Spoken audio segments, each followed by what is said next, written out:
এই মুহূর্তে গুরুত্বপূর্ণ সব আপডেট ও বাংলা সংবাদ দেখতে আপনাকে স্বাগতম। প্রথমে জানিয়ে দেব, শেখ হাসিনা রাজনৈতিক বক্তব্য দেবে কিনা ভারতকে তা স্পষ্ট করতে হবে।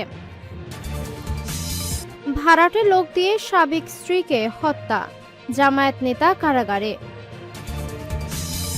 বাড়তি বিদ্যুৎ বিল বিতর্ক, যা বললেন তাসনিম জারা। শেষ মুহূর্তে ইউক্রেনে হামলার পরিকল্পনা বাতিল ইরানের।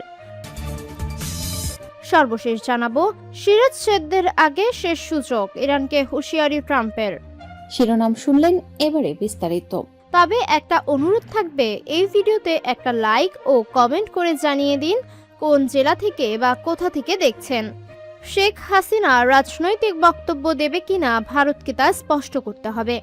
ভারতে পলাতক ক্ষমতাচ্যুত প্রধানমন্ত্রী শেখ হাসিনা সে দেশে বসে কোনো রাজনৈতিক বক্তব্য দেবেন কিনা সে বিষয়ে ভারত সরকারকেই তাদের অবস্থান স্পষ্ট করতে হবে বলে মন্তব্য করেছেন পররাষ্ট্র প্রতিমন্ত্রী শামা ওয়াবেদ ইসলাম।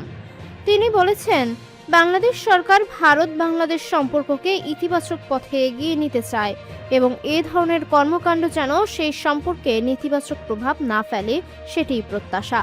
সোমবার ৩ আগস্ট পররাষ্ট্র মন্ত্রণালয়ের প্রেস ব্রিফিংয়ে সাংবাদিকদের প্রশ্নের জবাবে পররাষ্ট্র প্রতিমন্ত্রী এসব কথা বলেন। সামাজিক যোগাযোগ মাধ্যমে প্রচারিত তথ্য অনুযায়ী ৫ আগস্ট দিল্লিতে একটি অনুষ্ঠানে শেখ হাসিনার বক্তব্য দেওয়ার কথা রয়েছে। এ বিষয়ে আয়োজক ক্লাবের সভাপতি গণমাধ্যমকে জানিয়েছেন, এতে ভারত সরকারের কোনো আপত্তি নেই। এ বিষয়ে বাংলাদেশের অবস্থান জানতে চাইলে পররাষ্ট্র প্রতিমন্ত্রী বলেন, শেখ হাসিনা একজন সাজাপ্রাপ্ত পলাতক আসামি এবং কার্যক্রম নিষিদ্ধ সংগঠনের প্রধান। তিনি কোথায় কি বলছেন সেটির জবাব দেওয়া বাংলাদেশ সরকারের কাজ নয়। শামা ওয়াবেদ বলেন, ভারত সরকার সম্প্রতি জানিয়েছে তারা আশা করে না যে ভারতে অবস্থানরত কোনো পলাতক আসামি রাজনৈতিক বক্তব্য দেবে এবং এমন কর্মকাণ্ডকে তারা সমর্থন করে না। এখন আলোচিত অনলাইন অনুষ্ঠান বা অন্য কোনো কর্মসূচিকে ভারত সরকার সমর্থন করে কিনা সেটি ভারত সরকারকে স্পষ্ট করতে হবে। পররাষ্ট্র প্রতিমন্ত্রী বলেন, জনগণের ভোটে নির্বাচিত সরকার দায়িত্ব নেওয়ার পর থেকে বাংলাদেশ স্পষ্টভাবে জানিয়ে আসছে, ভারতে অবস্থানরত পলাতক আসামিরা যদি রাজনৈতিক বক্তব্য দেন বা বাংলাদেশকে অস্থিতিশীল করার কোনো ষড়যন্ত্রে জড়ান, তাহলে তো দুই দেশের সম্পর্কের ওপর বিরূপ প্রভাব ফেলতে পারে। ভাড়াটে লোক দিয়ে সাবেক স্ত্রীকে হত্যা, জামায়াত নেতা কারাগারে। লক্ষ্মীপুরের কমলনগর এলাকায় হত্যা মামলায় আবু বকর সিদ্দিক নামে এক জামায়াত নেতাকে কারাগারে পাঠিয়েছে আদালত। ভাড়াটে লোক দিয়ে সাবেক স্ত্রীকে হত্যার ঘটনায় দায়েরকৃত মামলার চার্জশিটভুক্ত আসামি তিনি। সোমবার ৩ আগস্ট দুপুরে আবু বকর সিদ্দিক নারী ও শিশু নির্যাতন দমন ট্রাইব্যুনালে আত্মসমর্পণ করে জামিন আবেদন করেন। এতে ট্রাইব্যুনালের বিচারক সাদিকুর রহমান জামিন আবেদন নামঞ্জুর করে তাকে কারাগারে পাঠানোর নির্দেশ দেন। আবু বকর সিদ্দিক কমলনগর উপজেলার চর কালকিন ইউনিয়ন জামায়াতের রুকুন ও একই ইউনিয়নের চর শামসুদ্দিন গ্রামের আলী উল্লাহ হাওলাদারের ছেলে। আদালত সূত্র জানায়, সালেহা বেগম নামে এক বৃদ্ধা নারীকে হত্যার অভিযোগে দায়েরকৃত মামলায় আবু বক্কর চার্জশিটভুক্ত আসামি। ওই নারীকে গোপনে বিয়ে করেন তিনি। পরে তাদের মধ্যে ছাড়াছাড়ি হয়েছে। জমি কেনার জন্য ৩০ লাখ টাকা লেনদেনকে কেন্দ্র করে মোহাম্মদ সেলিম নামে ভাসমান এক ব্যক্তিকে দিয়ে তিনি ২০২৫ সালের ১৫ জুন দিবাগত রাতে সালিহাকে হত্যা করেন। চার্জশিট ও থানা পুলিশ জানায়, ২০২৫ সালের ১৬ জুন কমলনগরের মতিরহাট সংলগ্ন মেঘনা নদীর তীরে নুনু সর্দারের পরিত্যক্ত ভিটায় সাহেলা বেগম এর লাশ পাওয়া যায়। এই ঘটনায় তার মেয়ে ফাতেমা বেগম অজ্ঞাতদের নামে মামলা করেন। কমলনগর থানা পুলিশ ঘটনাটি তদন্ত করে রহস্য উদ্ঘাটন করতে সক্ষম হয়। সেলিম নামে এক ব্যক্তিকে গ্রেফতার করলে তিনি হত্যাকাণ্ডের কথা স্বীকার করেন। আদালতে দেওয়া জবানবন্দিতে সেলিম স্বীকার করেন, সালেহাকে নির্জন স্থানে নিয়ে তিনি গলা টিপে অচেতন করেন। পরে ধর্ষণের পর শ্বাসরোধ হত্যা করে সালেহার কাছ থাকা স্বর্ণালঙ্কার নিয়ে তিনি আত্মগোপনে চলে যান। চার্জশিটে উল্লেখিত সেলিমের জবানবন্দি অনুযায়ী সালেহার সঙ্গে আবু বকর সিদ্দিকের গোপনে বিয়ে হয়। জমি কেনার কথা বলে সালেহার কাছ থেকে আবু বকর ৩০ লাখ টাকা নেয়, কিন্তু জমি কিনে না দিয়ে উল্টো আরও ২০ লাখ টাকা দাবি করে। এ নিয়ে তাদের মধ্যে সম্পর্কের অবনতি ঘটে। আবু বকর সিদ্দিক 50,000 টাকার বিনিময়ে সালেহাকে হত্যার জন্য সেলিমকে ভাড়া করে। বাড়তি বিদ্যুৎ বিল বিতর্ক, যা বললেন তাসনিম জারা। বাড়তি বিদ্যুৎ বিল নিয়ে গ্রাহকদের অভিযোগের প্রেক্ষাপটে সংশ্লিষ্ট কর্তৃপক্ষের সমালোচনা করে সামাজিক মাধ্যম ফেসবুকে একটি পোস্ট দিয়েছেন ডক্টর তাসনিম জারা। বিদ্যুৎ, জ্বালানি ও খনিজ সম্পদ মন্ত্রণালয়ের একটি ফেসবুক পোস্টের স্ক্রিনশট শেয়ার করে ডক্টর তাসনিম জারা লেখেন, মানুষ মুখ খুললেই টুটি চেপে ধরার এ প্রবণতা থেকে সরে আসুন।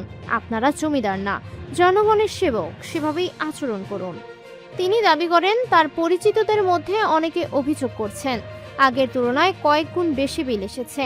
এরা রাজনীতি করেন না এবং তাদের কোনো বিশেষ এজেন্ডাও নেই।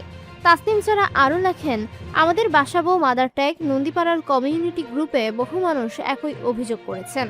মানুষ সংসার চালাতে হিমশিম খাচ্ছেন, আর আপনারা আসছেন হুমকি নিয়ে। পোস্টের শেষাংশে তিনি সংশ্লিষ্টদের উদ্দেশ্যে বলেন, ক্ষমা চেয়ে হুমকি প্রত্যাহার করুন, গণশুনানি করুন, গ্রাহকের মুখোমুখি বসুন। বিল কেন বেশি আসছে সেই জবাব দিন। হুমকি তারাই দেয় যাদের জবাব নেই। শেষ মুহূর্তে ইউক্রেনে হামলার পরিকল্পনা বাতিল ইরানের। ইউক্রেনের 3টি স্থাপনায় হামলার পূর্ণ প্রস্তুতি নিয়ে শেষ মুহূর্তে সেই পরিকল্পনা বাতিল করে ইরান।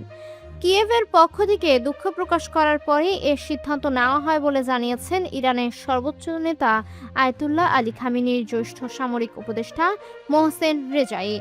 খবর আনাদোলুর। সোমবার 3 আগস্ট ইরানের রাষ্ট্রীয় টেলিভিশনকে দেওয়া এক সাক্ষাৎকারে রেজাই কথা বলেন। তিনি বলেন, হামলার সব প্রস্তুতি সম্পন্ন হয়েছিল, তবে পরে অভিযানটি বাতিল করা হয়। তিনি আরও সতর্ক করে বলেন, হরমুজ প্রণালীতে ইরানের নির্ধারিত নৌপথের বাইরে কোনো জাহাজ চলাচল করতে দেওয়া হবে না।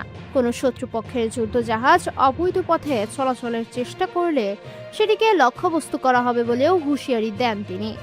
রেজাইয়ের দাবি, সাম্প্রতিক 17 দিনের সংঘাতে ইরানের ক্ষেপণাস্ত্র ও ড্রোন হামলায় যুক্তরাষ্ট্রের সামরিক পরিকল্পনা ব্যর্থ হয়েছে এবং মার্কিন বাহিনী বড় ধরনের ক্ষয়ক্ষতির মুখে পড়েছে। গত 25 জুলাই ইরান অভিযোগ করে ইউক্রেন ক্যাম্পিয়ান সাগরে একটি ইরানি বাণিজ্যিক জাহাজে হামলা চালিয়েছে। এতে একজন নাবিক নিহত হন। এরপর ইরানের পররাষ্ট্রমন্ত্রী আব্বাস আরাগুচি ইউক্রেনের পররাষ্ট্রমন্ত্রী আন্দ্রি সিবিহাকে ক্ষতিপূরণ দেওয়ার আহ্বান জানান। শিরচ্ছেদের আগে শেষ সুযোগ, ইরানকে হুঁশিয়ারি ট্রাম্পের। ইরানের সঙ্গে যুক্তরাষ্ট্রের আলোচনা চলছে বলে দাবি করেছেন মার্কিন প্রেসিডেন্ট ডোনাল্ড ট্রাম্প, তবে এই দাবি অস্বীকার করেছে তেহরান। ট্রাম্প বলেছে, ইরানের সামনে এখন শিরচ্ছেদের আগে শেষ সুযোগ রয়েছে। সোমবার হোয়াইট হাউসে সাংবাদিকদের সঙ্গে আলাপকালে ট্রাম্প জানান, সৌদি আরব, সংযুক্ত আরব আমিরাত, কাতার সহ কয়েকটি দেশের অনুরোধে ইরানের সঙ্গে আলোচনার চেষ্টা অব্যাহত রাখার সিদ্ধান্ত নিয়েছেন তিনি। তবে ইরানের পররাষ্ট্র মন্ত্রণালয় সোমবার 3 আগস্ট স্পষ্টভাবে জানায়, ওয়াশিংটনের সঙ্গে বর্তমানে কোনো আলোচনা হচ্ছে না। তেহরানের এই বক্তব্যের বিপরীতে ট্রাম্প বলেন, আমরা এক কথা বলছি। তিনি আরও বলেন, তাদের জন্য একটি ভালো চুক্তি সই করার এটাই শেষ সুযোগ। শিরচ্ছেদের আগে আমি তাদের সম্ভাব্য সর্বশেষ সুযোগ দিতে চাই। ট্রাম্পের ভাষ্য, আলোচনার অন্যতম প্রধান বিষয় হরমুজ প্রণালী পুনরায় খুলে দেওয়া। এই গুরুত্বপূর্ণ নৌপথ খুব শীঘ্রই, এমনকি আগামীকালই খুলে যেতে পারে বলে মন্তব্য করেন তিনি। তবে ইরানের পারমাণবিক কর্মসূচি বন্ধ বা পরমাণু নিরস্ত্রীকরণের বিষয়টি বাস্তবায়নে আরও কিছুটা সময় লাগতে পারে বলেও জানান মার্কিন প্রেসিডেন্ট। গত 28 ফেব্রুয়ারি যুক্তরাষ্ট্র ও ইসরায়েলের ইরানে আকস্মিক হামলা চালানোর পর থেকেই দুই দেশের মধ্যে যুদ্ধ চলছে। এর আগে কয়েক মাস ধরে দুই পক্ষের মধ্যে দফায় দফায় কূটনৈতিক যোগাযোগ হলেও তা কখনো উত্তেজনা কমিয়েছে, আবার কখনো পরিস্থিতি নতুন করে সংঘাতের দিকে ঠেলে দিয়েছে।